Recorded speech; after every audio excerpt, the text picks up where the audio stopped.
Hi everyone, and welcome to video number 26 on warfare. Coming towards the end of the course now, ladies and gentlemen. And this video is another of our case studies where we examine one particular battle, and this time it's the Battle of the Somme in World War I in 1916. Now, First World War started in 1914, and right at the very start of the war there was quite a lot of movement. The German army advanced quite rapidly into France and Belgium, but then it was halted, and from after pretty much the first couple of months of warfare, we then entered a different phase of the war. As the German army was halted, both sides then began to dig trenches to protect their armies, stretching from the English Channel over 600 kilometres right down towards the Swiss border. This led to stalemate. Both sides couldn't advance and they couldn't retreat. They were stuck facing each other, ladies and gentlemen. Stalemate. And this then led to a war of attrition. And what we mean by that is they were trying to wear down, grind down the opposition by inflicting heavy casualties on the enemy army. So that's where we were in 1916. Trench warfare had been in place for a couple of years. Now, what were these system of trenches like? And it's not just one trench. There were a whole series of trenches. The front line trench, obviously, then heading backwards, support trenches, reserve trenches, and places where they could bring supplies, food, ammunition to the front line. So that's what was happening in 1916. Sometimes these trenches between the two armies might be 400, 800 metres apart.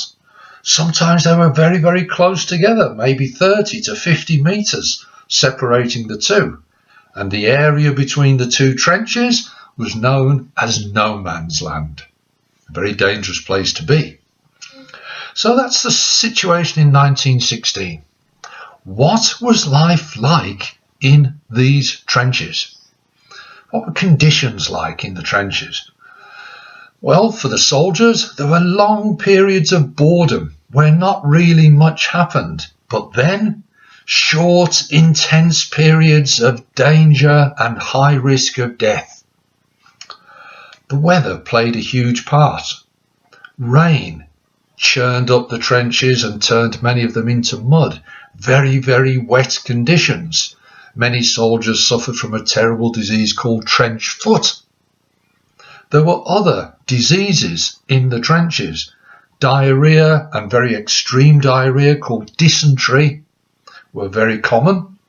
Also, a disease called trench fever, often caused by the lice that were everywhere in the trenches. There were rats everywhere. It was not a very comfortable or pleasant place to be. Soldiers often did not get much sleep. In the winter, it was obviously very, very cold. Some soldiers suffered from what back then was called shell shock, what today we would call post-traumatic stress disorder. So conditions in these trenches was not very nice. Now, to get to our actual battle. June and July 1916. The Battle of the Somme started on the 1st of July 1916. Remember, there'd almost been 2 years of war. The aim of the battle, there were a couple. One, to actually advance and break the stalemate.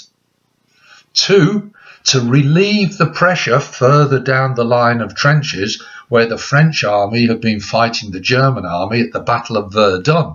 And the French had said to the British, if you attack there, then the Germans will have to go and support to defend that attack, and it will give us a bit of a rest because we've been fighting down here at Verdun. And the third aim was to inflict casualties on the Germans, this idea of a war of attrition. Now, the British Army was led by a man called Field Marshal Sir Douglas Haig. There he is. That's the book of his diaries and letters. A very, very interesting read, because Douglas Haig, ladies and gentlemen, the leader, the general of the British Army, is a very, very controversial figure. And hopefully in this video, I'll explain to you why that is. Why is Douglas Haig so controversial? And the answer, basically, is because of what happened at this battle, the Battle of the Somme. So, let's crack on with it. Preparations for the battle. You can't just have a huge battle like that. You have to prepare for it. And Douglas Haig had a few ideas to prepare. Some of them, you could argue, were quite sensible. He used the Royal Flying Corps, that's the British planes, to go and shoot down German observation balloons. You could argue that's a very sensible move. He used gas attack along the line of the German trenches. In about 40 different locations, chlorine gas was used. Not always very effective due to wind conditions, but again you could argue he's preparing sensibly. Just before the soldiers advanced, he detonated mines that had been buried under the German trenches.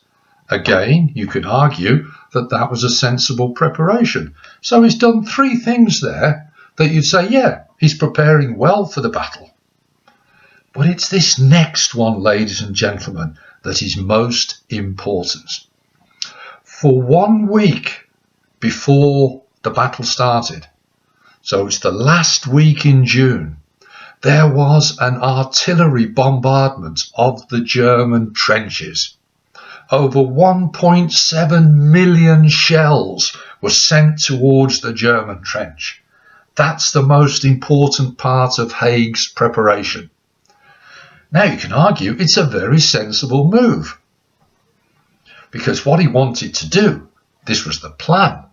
He wanted to destroy the German trenches, kill the German soldiers in the trenches, also destroy the barbed wire which was protecting the German trenches in no man's land.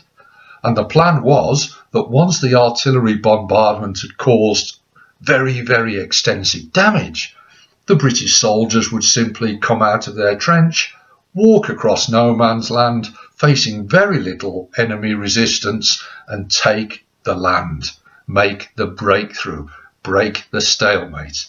That was the plan. Well, what actually happened? There's a word coming, ladies and gentlemen. The plan, you could argue, was good. The word? But. Something did not work. So on that fateful day, July the 1st, 1916, 7:30, captains in the trenches, British trenches, blew their whistles, and over 120,000 British infantry soldiers got out of their trenches, went over the top into no man's land. This was the plan. They walked towards the German trenches.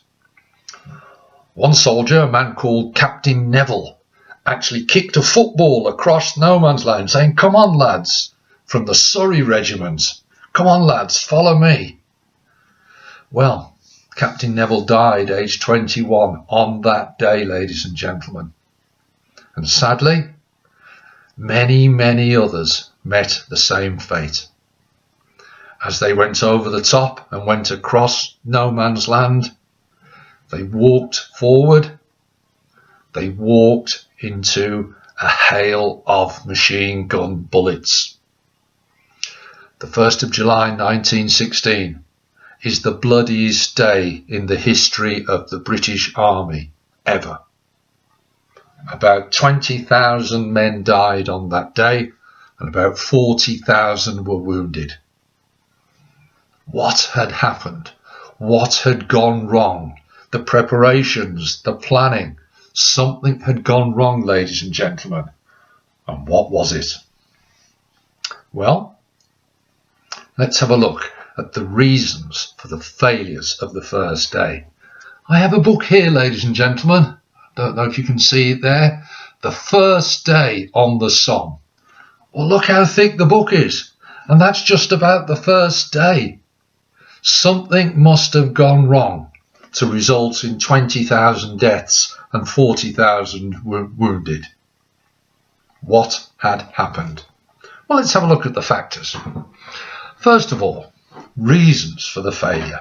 Number one, the Germans in their trenches had very, very deep dugouts, sometimes 9 meters deep. So when Haig had sent the 1.7 million shells over to bombard the German trenches, the Germans were often quite safe underneath and protected, and they were relatively unaffected by it. That's the first thing. Second thing, Haig, whether it was his fault or not, the wrong type of shells were used. But only 7% of the high explosive shells were used. That's what they needed to cut the wire, cut the barbed wire.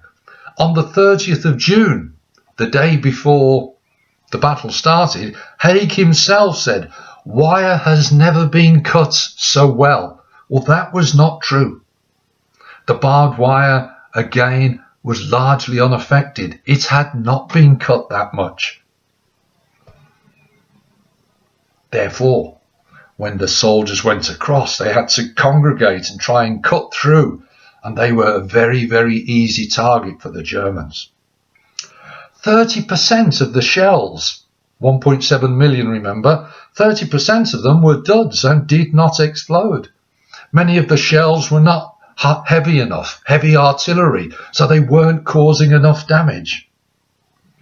And of course, remember I said the artillery bombardment went on for a week. The Germans are deep in their dugout. They can hear it. But then everything went quiet. Well, the Germans knew. There's a reason why they've stopped bombing us. It's because they're getting ready to send their men forward.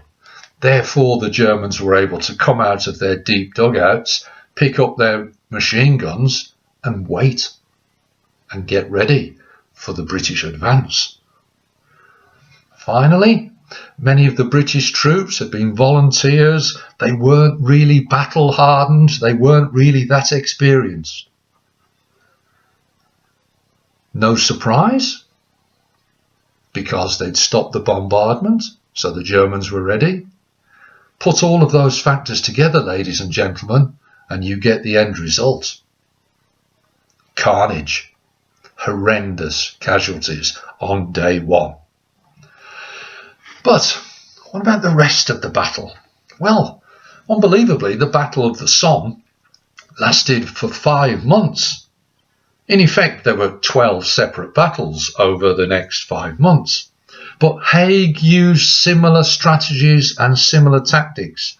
Occasionally there was success.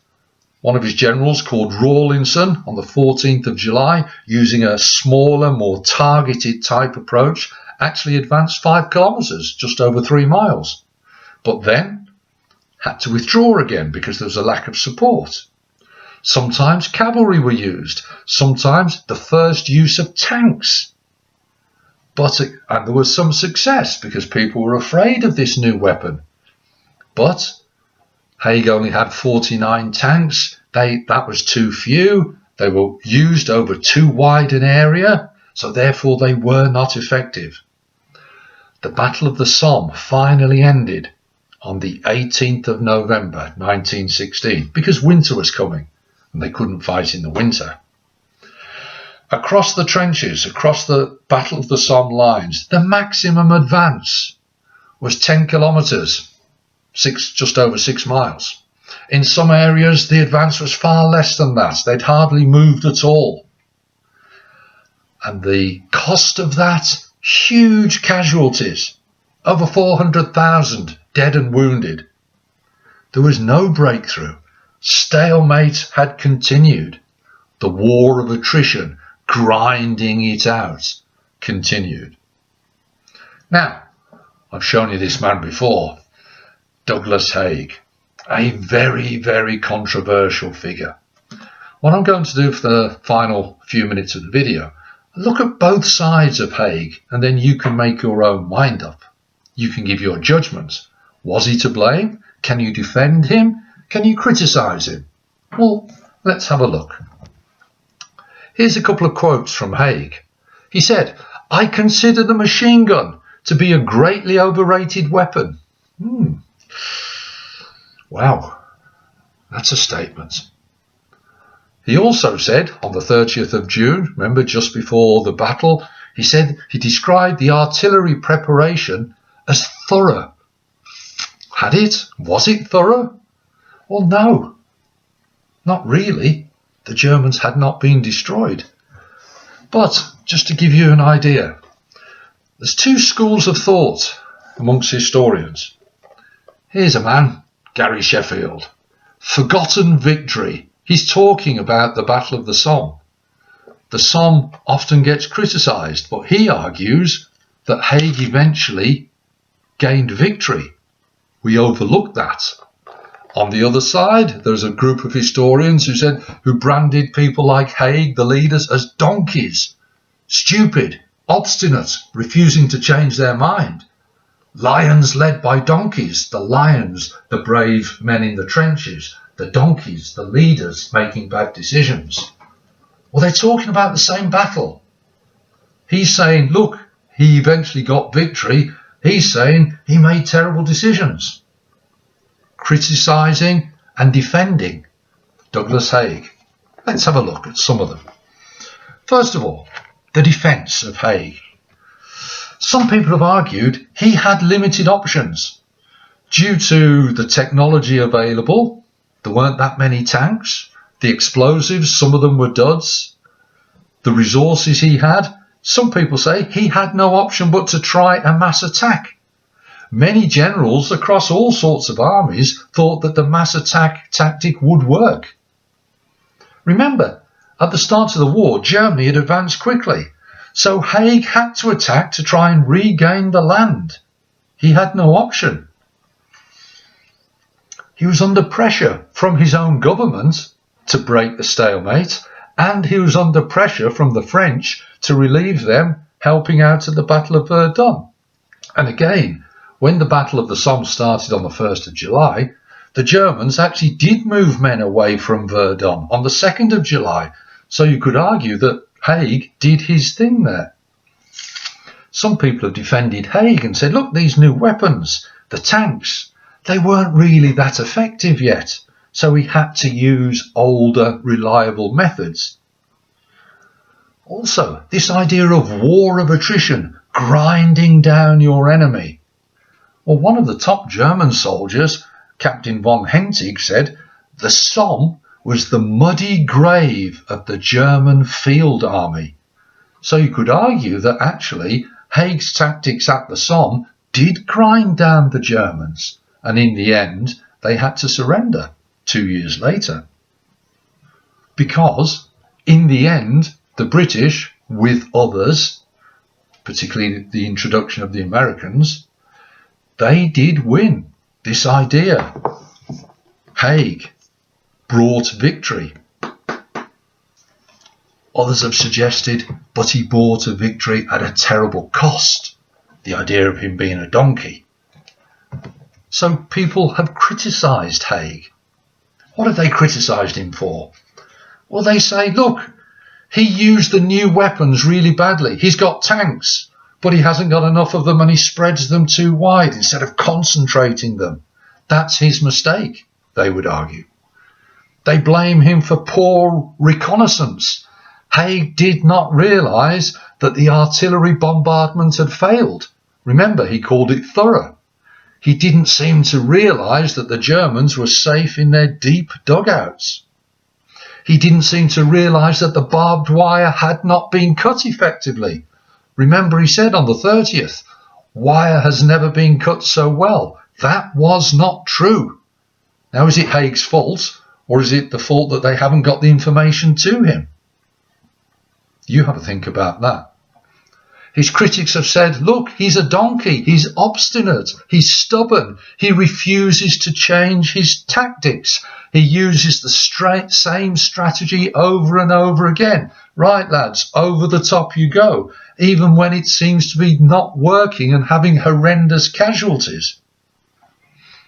And finally, these critics have argued that Haig refused and ignored the advice of some of his younger generals, for example, Rawlinson.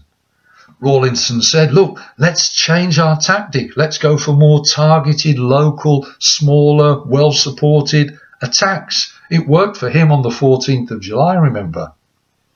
But Haig wasn't really willing to listen to this advice, according to his critics. So he remains a very, very controversial figure. Very interesting, though. So there we have it, ladies and gentlemen. The Battle of the Somme. To get away from the trenches. Mud and water, rats and lice. Trench life often wasn't nice. Trench foot, trench fever, dysentery. A trench is not the place for me. Terrible poem. Read some proper World War I poetry. Very, very good. Very, very moving. People like Wilfred Owen, Sigrid Sassoon, proper poets, not my nonsense. But the point is a good one. The trenches had brought stalemate. The Somme was Haig's effort to break the stalemate. As we've seen, it did not work. So there we have the Battle of the Somme, ladies and gentlemen. There's only one more video for us to do on the course, and that's looking at our final case study, looking at really modern warfare, and that's the Iraq War, and that's coming next. As ever, I hope this video has been useful. All the best now. Speak to you soon.